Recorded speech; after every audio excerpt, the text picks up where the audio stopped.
بسم الله الرحمن الرحیم. الحمد لله والصلاة والسلام على رسول الله و علی آله و اصحابه اجمعین و من تبعهم بإحسان إلی یوم الدین. دوستان عزیز، سروران گرامی، السلام علیکم و رحمت الله و برکاته. در خدمت شما عزیزان قرار داریم در برنامه شگفتی های آفرینش. دوستا، ما در برنامه گذشته یک موضوع را آغاز کرده بودیم که او را انشاءالله تعقیب میکنیم. به دنبال موضوع گذشته، موضوع امروز هم خدمت شما عرض میکنیم. در برنامه گذشته در رابطه به معجزات پیامبران صحبت کردیم که معجزات پیامبران همش حق بود و همش حقیقت بود و همش رخ داده است. آیا معجزات از دیدگاه عقل قابل پذیرش هست یا خیر؟ این موضوع قابل بحث است. معجزه رخ داد. در رابطه با معجزات پیامبران در همون زمان وقتی که رخ میدهد، مردم یا اقوام پیامبران دو گروه میشوند: گروه مؤمن و گروه کفار. مؤمنا به او ایمان دارند و کفار رد کردن و معارضه کردن. یعنی کفار در کفرشان افزوده شد و مؤمنین در ایمانشان افزوده شد. لذا حتی کفار میدانستند که واقعیت است، ولی باز هم عناداً او را رد میکردن. و مؤمنا بدون شک وقتی که ایمان داشتن که این انسان پیامبر هست، پس گفته هایش هم حق هست. این بود موقف اقوام پیغمبران در وقت حدوث معجزات. در رابطه با یکی از معجزاتی که به پیامبر علیه السلام ربط میگیرد، معجزه اسراء و معراج است. دوستا، حادثه چی؟ حادثه اسراء و معراج. این حادثه قبل از هجرت پیامبر علیه السلام رخ داده بود که بعد از وفات خدیجه رضی الله عنها و بعد از وفات ابو طالب، کاکا یا عموی پیامبر علیه السلام. و بدون شک خدیجه رضی الله عنها در سال دهم بعثت وفات کردند و پیامبر علیه السلام در سال 13 بعثت هجرت کردند. پس علما میگویند که این واقعه بعد از وفات خدیجه رضی الله عنها، یعنی بعد از سال دهم بعثت رخ داده است. این واقعه یک معجزه بسیار بزرگ عظیمی بود که در طول تاریخ بشریت چنین معجزه از هیچ پیغمبری صادر نشده است.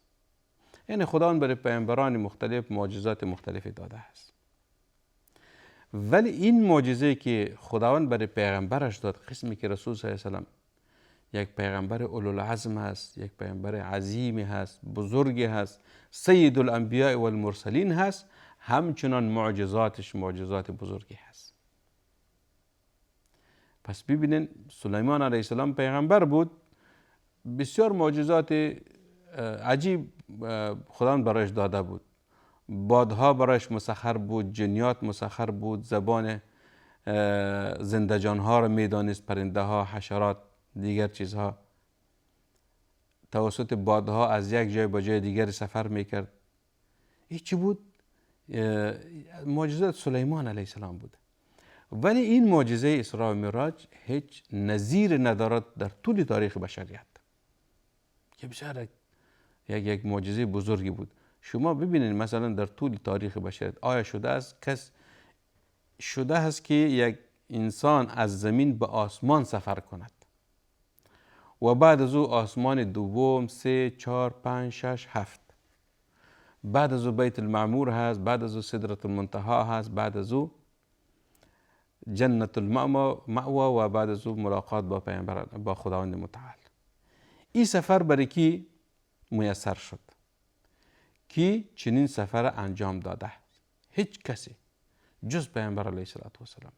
چرا؟ به خاطر از که امروز علما وقتی که همین مسافت تعیین کردن، مسافت بین زمین و مهتاب چقدر است، بین زمین و آفتاب چقدر است، بین زمین و دیگر کهکشان ها، ستاره ها و سیاره ها چقدر است، این را تعیین کردن، مشخص کردن که میلیون ها سال این مسافت است، میلیون ها کیلومتر است. میلیون ها کیلومتر. پس مسافه بین زمین و آسمان به چی اندازه هست؟ خیلی زیاد هست. ولی پیامبر علیه السلام این مسافات در مدت بسیار کوتاه انجام داد. حال بحث در اینجاست دوستان عزیز. موضوع بحث ایست که آیا این معجزه اسراء و معراج از دیدگاه عقل و منطق قابل پذیرش هست یا خیر؟ درست است، معجزه است. مؤمنان میگه ما ایمان داریم. همه ما ایمان داریم که معجزه بود و رخ داد. ولی کفار و غیر مسلمان ها اونها چی هستن؟ به ایمان ندارن. نه به معجزه ایمان دارن، نه به پیامبر علیه السلام ایمان دارن، نه به قرآن ایمان دارن، نه به خداوند ایمان دارن. ولی از دیدگاه عقل و منطق معجزات ممکن هست یا خیر؟ این موضوع بحث است. معجزات از دیدگاه عقل ممکن هست یا خیر؟ ببینید که خداوند متعال قوانین برای هر زمان مکان وضع کرده است. قوانین خداوند برای چیز؟ برای هر زمان و مکانی هست. این قوانین خداوند وضع کرده است.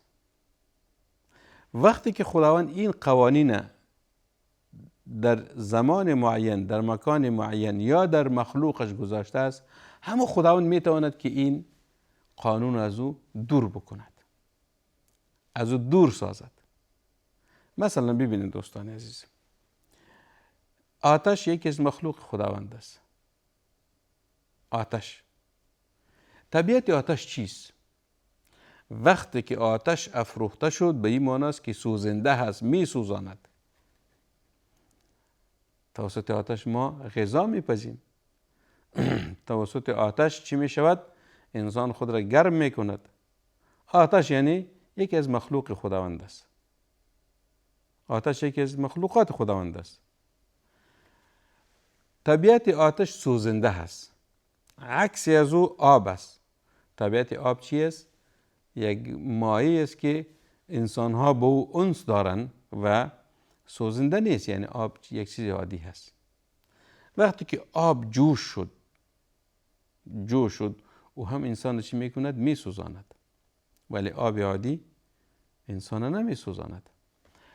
پس این طبیعت که خداوند در آتش انداخته است که سوزنده هست و این طبیعت که خداوند در آب گذاشته است که اگر آب بالای آتش پرتاب بکنین آتش خاموش می شود. پس قوانین در این مخلوق خداوند است که آتش سوزنده هست و آب خاموش کننده آتش هست. این قانون خداوند شد. حال وقتی که خداوند متعال بخواهد امین طبیعت سوزنده آتش از او بگیرد، میتواند یا خیر؟ بله میتواند. چرا نمیتواند؟ خداوند آتش آفرید سوزنده هست، ولی خداوند میتواند که آتش باشد ولی سوزنده نباشد. مثالش در برنامه‌های گذشته خدمت شما عرض کردیم که وقتی که ابراهیم علیه السلام قومش او را در آتش پرتاب کردن، خداوند بر آتش گفت که ای آتش دیگر تو باید سوزنده نباشی، تو باید یک موی ابراهیم علیه السلام هم اذیت نکنی و او را نسوزانی. یا نار کونی بردن و سلاما علی ابراهیم. ای آتش سلامتی شو و سرد شو بالای کی؟ بالای ای بندی که او ابراهیم علیه السلام است. اونجا آتش است، انبوه آتش است، افروخته شده است. قوم ابراهیم علیه السلام منتظر هستند که آل این ابراهیم علیه السلام در آتش انداخته می شود و در اونجا می سوزد. چرا که طبیعت آتش سوزنده هست. ولی حکم از خالق آتش آمد که ای آتش تو اگر چند لحظه سوزنده بودی، آل وقتی که این بندی ما که ابراهیم علیه السلام است در تو او را پرتاب میکنن، قومش او را پرتاب میکنه در آتش، تو باید سوزنده نباشی. ببینید خداوند این قانون گرفت از چی؟ از این آتش و او مبدل شد به چی؟ به یک مخلوق دیگری. یا نار کونی بردن و سلاما علی ابراهیم. یک تار موی ابراهیم علیه السلام هم نسوخت. در چی؟ در همین آتش نسوخت. این چیست؟ این قوانینی است که خداوند در مخلوقش گذاشته است. آن چیزی را که خداوند در مخلوقش گذاشته است همون چیز را خداوند از او گرفته میتواند. یک نمونهش خدمت شما بگویم. امروز ببینید که مثلا انسان ها چقدر ترقی و پیشرفت کردن، خیلی ترقی کردن. عصر تکنولوژی هست، انقلاب در تکنولوژی آمده است که امروز هر روز چیزهای جدید رو میبینیم. امروز ببینید کامپیوتر هست، لپتاپ هست یا مثلا موبایل هست. اگر 50 سال قبلی رو برای مردم میگفتن که وقتی میاد یک چیزی که برای موبایل میگوید یک دستگاه بلا سیم هست، سیم یا لاین ندارن، تار به او بسته نیست، ولی انسان ها صحبت میکنند از یک نقطه جهان به نقطه دیگر.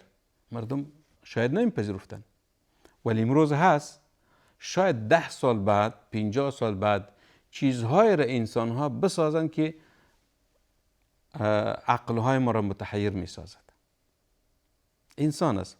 حالا ببینیم همین چیزی را که انسان ساخته است، یک طبیعت دو گذاشته است، یک تأثیر است در او. همین کسی که این چیز ساخته است میتواند که او تأثیر از او دور بکند، یک پرزه از او را مبدل کند به چیز دیگری، پرزه از او را به چیز دیگری مبدل بسازد، چرا که ساخته انسان است. پس انسان است که در همون ساختش تغییر و تبدیل ایجاد میکند. خداوند عینی تأثیر در مخلوقش دارد که خدا همون چیزی را که در یک مخلوقش تأثیر گذاشته است او را از دور کرده میتواند، او را از همون چیز دور کرده میتواند. پس ببینید دوستان عزیز که قوانین مکان و زمان خداوند او را بنیانش نهاده است. اما آنگاه که محبوبش محمد صلی الله علیه و سلم را به نزد خود خواند، او در یک زمان کوتاه از خانه‌اش تا بیت المقدس و مسیر برگشت را پیمود. خداوند خواسته بود که قوانین حاکم بر زمان و مکان برای او لغو شود. سبحان الله. این نکته خیلی مهم است. یعنی قوانینی که بر زمان و مکان گذاشته بود خداوند خواست که او لغو شود. قانون چیست؟ قانون است که مسافه بین مکه و بیت المقدس 1 ماه بود. قانون است که مسافه بین زمین و آسمان ها هزاران سال در بر میگیرد و میلیون ها کیلومتر هست. ولی خداوند متعال خواست که همین قوانین زمانی و مکانی را از محمد صلی الله علیه و سلم در این سفرش از او دور بسازد.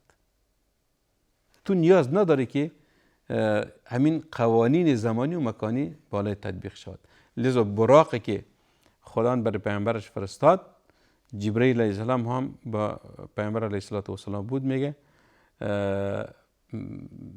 همین براق حیوانی بود که قدمش را تا آخرین مد البصر میگذاشت، یعنی در جایی که چشم انسان کار میکند یک قدم خود میگذاشت. آنقدر سریع بود، یعنی براق آنقدر سریع بود. پس براق حیوان بود.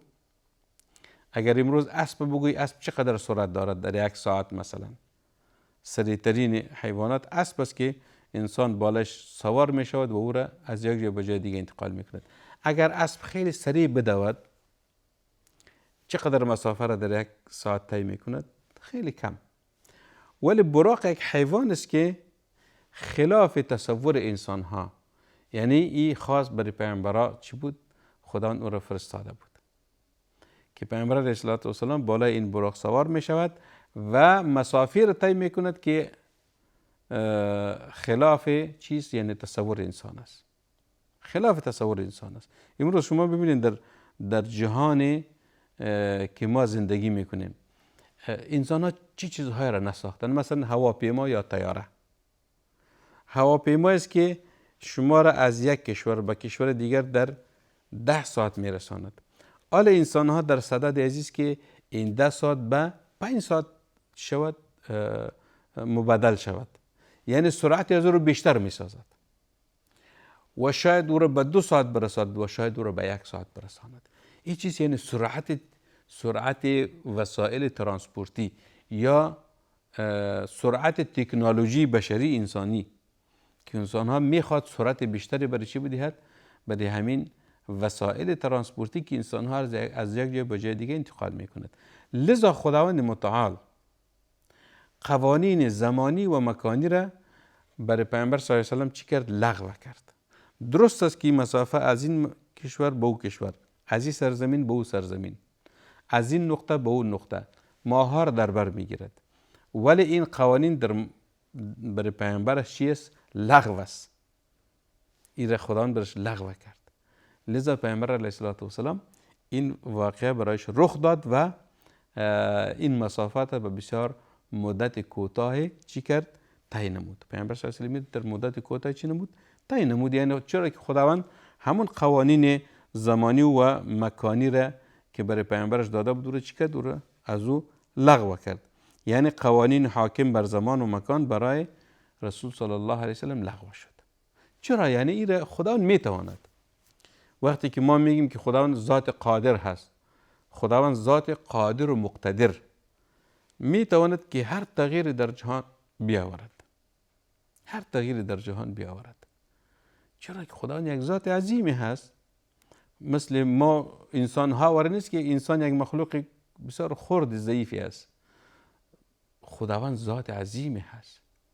این آسمان های بزرگ و پهناور، این کهکشان ها، ستاره ها، سیاره ها، این فضایی که میلیاردها سیاره ها و ستاره ها دو موجود است، این همش خداوند آفریده است. پس خداوند قوانین را برای از می مخلوقاتش گذاشته است. خداوند میتواند که این قوانین از این مخلوقش دور بکند، چرا که خالق است. لذا معجزه‌ای که برای پیغمبر رخ میدهد، خداوند به خاطر تطبیق این معجزه یا عملی شدن این معجزه قوانین زمانی و مکانی را چی میکنه؟ دور میسازد. پس ممکن شد که این کار صورت بگیرد. مثلا شما ببینید یک مثال چیشه بگویم عقلی یا منطقی را. یک سنگ سور مغناطیس میگن یا آهنربا. این مغناطیس طبیعتش چیست که دیگر آهن به خود جذب میکند. این قوه جاذبه را در آهنربا یا مغناطیس کی گذاشته است؟ خداوند متعال. پس خداوند است که این قوه جاذبه را از همین سنگ دور کرده میتواند. پس نقطه قابل بحث باقی نمان. خداوند این طبیعت دیگه گذاشته است، او را از او دوباره گرفت یا میگیرد. مسئله تمام شد. دیگر اینجا نقطه قابل بحث نمانده است که ما بگیم نه خیر چرا دور شد، چرا دور نشد. پس خداوند میتواند که این قانون در اینجا گذاشته است و این قانون دوباره از او بگیرد. این طبیعت در این مخلوقش گذاشته است و خداوند میتواند، قادر هست که این طبیعت از او دور بکند. پس دور ساختن یا دور کردن این طبیعت هم چیست؟ از قدرت لایتناهی خداوند متعال هست.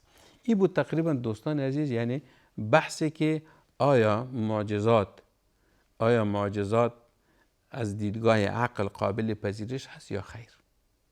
بله قابل پذیرش است. خداوند است که این معجزات برای پیامبرانش داده است تا اقوامشان به حقانیت و حقیقت رسالت پیامبرانشان ایمان بیارن که واقعا این انسان پیغمبر هست و این معجزه که از او خدا داده است یک کار خارق العاده است که از توان بشر بالاتر هست. و صلی الله و سلم و بارک علی سیدنا و نبینا محمد صلی الله علیه و سلم.